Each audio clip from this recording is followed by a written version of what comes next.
Hello साथियों। साथियों, आज सोमवार का दिन है और समय हो रहा है दोपहर के 12:30 बजे। साथियों, कल मैंने एक वीडियो बनाई थी जिसमें मैंने बताया था कि नहरपारा इलाके, फरीदाबाद नहरपारा इलाके में 12-12 घंटे बिजली कट हो रही है।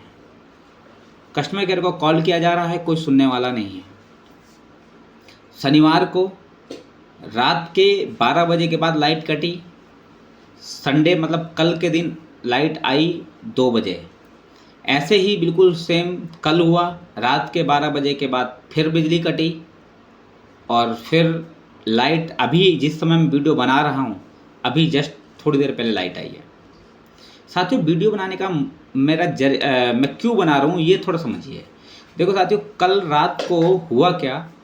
कल रात मतलब संडे की रात को ना करीब 1 बजे Durga enclave Doon Bharati public school के पास एक ट्रांसफार्मर जो लगा था उसमें ब्लास्ट हो गया। पहले उसमें आग लगी और आग लगने के बाद उसमें ब्लास्ट हो गया।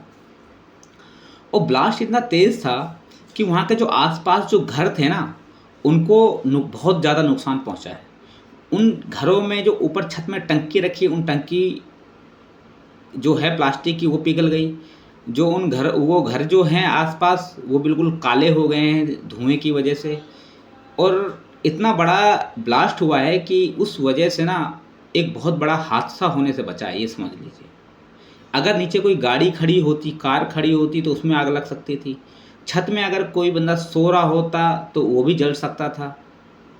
तो सोच सकते हो कि आप देख लो इस वीडियो के माध्यम से, मैं नीचे यहाँ वीडियो अटैच कर रहा हूँ, इस वीडियो के माध्यम से देखिए कि आग कितनी तेज़ थी, वो ब्लास्ट जो हुआ है वो कितना तेज़ था। तो बस मैं ये पूछना चाहता हूँ इस वीडियो के माध्यम से दक्षिण हरियाणा बिजली वितरण निगम वालों से कि जो ब्लास्ट हुआ इसकी जिम्मेदारी कौन लेगा। और ये क्वेश्चन मैं इसलिए पूछ रहा हूँ कि अभी यहाँ पर बिल्कुल इसी ट्रांसफार्मर से 2 या 3 दिन लाइट नहीं आ रही थी। तो आपके जो कर्मचारी थे यहाँ पे रिपेयर करने आए थे और ये आपके कर्मचारी की जिम्मेदारी थी कि जब वो रिपेयर कर रहे थे तो उनको देखना चाहिए, उनका जो सेफ्टी इक्विपमेंट है वो चेक करना चाहिए कि वो सही चल रहा है। अगर आप इसमें ये बहाना लगाओगे कि इसमें लोड ज़्यादा हो गया था, लोड ज़्यादा होने की वजह से ब्लास्ट हुआ है, तो भाई इसमें फ्यूज़ लगे होते हैं। वो फ्यूज़ क्या काम करते हैं? वो फ्यूज़ का काम ही होता है जब लोड अगर होगा तो फ्यूज़ ही उड़ जाएगा। लेकिन यहाँ फ्यूज़ नहीं उड़ा, यहाँ पर पूरा ट्रांसफार्मर ही उड़ गया, ब्लास्ट हो गया। आपने इस वीडियो के माध्यम से देख ही लिया होगा। मैं दक्षिण हरियाणा बिजली वितरण निगम के कर्मचारी या अधिकारियों से पूछना चाहता हूं कि जो हादसा हुआ है, जो ब्लास्ट हुआ है, इसमें लोगों की प्राइवेट प्रॉपर्टी को नुकसान हुआ है, क्या इसकी भरपाई दक्षिण हरियाणा बिजली वितरण निगम करेगा? कौन लेगा इसकी जिम्मेदारी? जनता समय पर बिजली का बिल भरती है और दक्षिण हरियाणा बिजली वितरण निगम की मनमानी इतनी हो गई है कि 38 यूनिट का जो बिजली का जो बिल है ना, वो 560 रुपये आ रहा है। देखो मैं नीचे बिजली बिल अटैच कर रहा हूँ और इस बिजली बिल को आप देखो। 38 यूनिट का बिजली का जो बिल आया हुआ है वो 560 रुपये, 558 रुपये आया हुआ है। और बिल्कुल सेम ये पिछली बार भी था, लेकिन पिछली बार हमने इसको अनदेखा कर दिया कि चलो कोई बात नहीं। इसमें एक एमएमसी चार्ज, बिजली का बिल तो सिर्फ 70 रुपये है, 74 रुपये, और एमएमसी चार्ज के नाम पे 524 रुपये इसमें लिखा हुआ। पिछली बार भी एमएमसी चार्ज था। अगर हर महीने आप एमएमसी चार्ज के नाम से 500 साढ़े 500 रुपये लेते रहोगे तो कैसे काम चलेगा? सुविधाओं के नाम पर आप कुछ दे नहीं रहे हैं और आप एमएमसी चार्ज, पता नहीं कौन से चार्ज, अदर चार्जेस, ये सब लगा रहे हैं। तो चार्जेस लेने में तो दक्षिण हरियाणा बिजली वितरण निगम बहुत आगे हैं, लेकिन सुविधाओं देने की अगर बात करें तो सुविधाओं वो दे नहीं पा रहा है। सारे के सारे खंभे अगर हम देखें, जो खंभों में जो मीटर लगे हुए हैं वो मीटर बिल्कुल लटके हुए हैं, झूल रहे हैं, कोई देखने वाला नहीं है। जहाँ पे ट्रांसफार्मर लगे हुए हैं वहाँ पे तार ऐसी लटके पड़े हैं, कोई देखने वाला नहीं। कई बार कंप्लेन कर चुके हैं लेकिन कोई सुनने वाला नहीं है। और जो कल आग लगी है, जो कल ट्रांसफार्मर में आग लगने के बाद जो ब्लास्ट हुआ है, उससे जो वहाँ पे रहने वाले जो लोग हैं उनकी जो संपत्तियों का जो नुकसान हुआ है, घर बिल्कुल काले पड़ चुके हैं। घर की जो ऊपर टंकियाँ रखी हुई थी उनकी प्लास्टिक वाली टंकियाँ पिघल गई हैं। आसपास जो पेड़ पौधे लगे थे घरों में जो लगा के रखते हैं वो जल गए हैं लोगों के।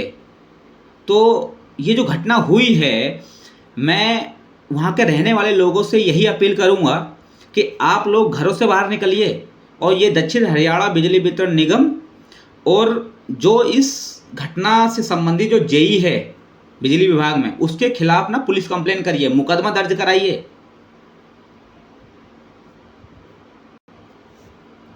मैंने तो ट्विटर पे कंप्लेन किया, दक्षिण हरियाणा बिजली वितरण निगम को बताया कि लाइट नहीं आ रही है, ऐसा हुआ। और साथ में मैंने हरियाणा सीएम को भी ट्वीट में उसको टैग किया, पीएमओ को टैग किया, और मैंने कल जो घटना घटी है इसकी वीडियो भी मैंने अटैच कर दी है। और मैंने यही उनसे लिखा है कि आपके खिलाफ़ तो मुकदमा होना चाहिए। अब देखो वहाँ से क्या रिप्लाई आता है। मैं जो भी रिप्लाई आएगा मैं ज़रूर आपको बताऊंगा। जो मैंने ट्वीट किया है वो देखो, मैं यहाँ पे अटैच कर रहा हूँ, आप देखिए इस ट्वीट में मैंने क्या लिखा है। तो आप लोग भी ना जागरूक बनिए। अगर ऐसी घटना होती है तो आप भी ट्वीट करिए, आप भी कंप्लेन करिए, रिटर्न में कंप्लेन करिए या ऑनलाइन, जैसा भी आप कर सकते हो वैसा करिए। क्योंकि ये कॉल तो उठाते नहीं हैं, ये लोग कॉल का रिप्लाई तो देते ही नहीं हैं ये लोग। ये इन लोगों ने जनता को बेवकूफ़ समझ रखा है। मनमाने रेट से ये लोग बिजली बिल भेज देते हैं, और इनसे सुविधाएं अगर मांगे तो सुविधाएं नहीं देते। कल जब बिजली विभाग में हमने कॉल किया, वहाँ के लोगों ने जब कॉल किया तो बिजली विभाग वालों का रिप्लाई ये था कि जब हमारे पास समय मिलेगा तब हम आ जाएंगे। ये कोई रिप्लाई करने का तरीका होता है? एक तरफ आम जनता बिजली के 12-12 घंटे, एक दिन में 12-12 घंटे के कट से आम जनता परेशान है। बिजली आ नहीं रही है, छोटे छोटे बच्चे घरों में हैं, वो परेशान हैं गर्मियों के कारण। कस्टमर केयर पर पब्लिक कॉल करती है, कस्टमर केयर पर कोई सुनने वाला नहीं है, कोई ध्यान देने वाला नहीं है कि कस्टमर क्या हो रहा है क्या नहीं हो रहा है, कोई सुन नहीं रहा उनकी। और आम जनता परेशान है, ट्रांसफार्मर ब्लास्ट हो रहा है, लोगों के प्राइवेट प्रॉपर्टी को नुकसान हो रहा है, लोग जल रहे हैं, लोगों को कुछ भी हो, लेकिन यहाँ पर लोगों की समस्याओं से ना किसी को सरोकार है ही नहीं। लोगों की समस्याओं से कोई सरोकार है ही नहीं। वो प्रचार में इतने व्यस्त हैं कि लोग, उनके वार्ड की जो पब्लिक है वो मरती रहे या जलती रहे, उनको कोई मतलब है ही नहीं। लोगों के घरों में 4-4 दिन तक लाइट नहीं आ रही ट्रांसफार्मर का, लेकिन उनको कोई लेना देना नहीं है। जो करना है सब पब्लिक ही करेगी। तो मैं यही कहूँगा पब्लिक से भी, भाई देखो, अगर सब कुछ हमें ही करना है तो इन नेताओं को हम लोग क्यों चुनते हैं? और जो स्थानीय लोगों के साथ, आम जनता के साथ, आम जनता जिन लोगों को नेता बना के वहाँ भेजती है, पार्षद चुनती है, विधायक चुनती है, सांसद चुनती है, सब आम जनता चुन रही है। लेकिन जब वो नेता, स्थानीय नेता, जब आम लोगों के समस्याओं से उनका कोई सरोकार नहीं, वो आम जनता के काम आती नहीं है, तो जो नेता आम जनता की मुसीबत के साथ खड़ा ना हो तो वो कैसा नेता? वो नेता किस काम का? आप ही खुद मुझे बताओ। तो देखो, अभी मैं यही कहूँगा आपसे, चुनाव का समय है। अभी इन नेताओं को अपने वोट के माध्यम से जवाब हमें देना पड़ेगा कि जो हमारे साथ खड़ा नहीं है हम भी उसके साथ खड़े नहीं हैं। जो हमारे साथ खड़ा होगा हम उन्हीं को समर्थन देंगे। तो साथियों, आम जनता को आगे आना पड़ेगा, हम जैसे लोगों को आगे आना पड़ेगा, और हमें सिस्टम से लड़ना पड़ेगा। ये सिस्टम किसी की नहीं सुन रही है तो हमें खुद आगे आना पड़ेगा। और देखो, 25 तारीख को चुनाव है, सोच समझ के वोट करिएगा।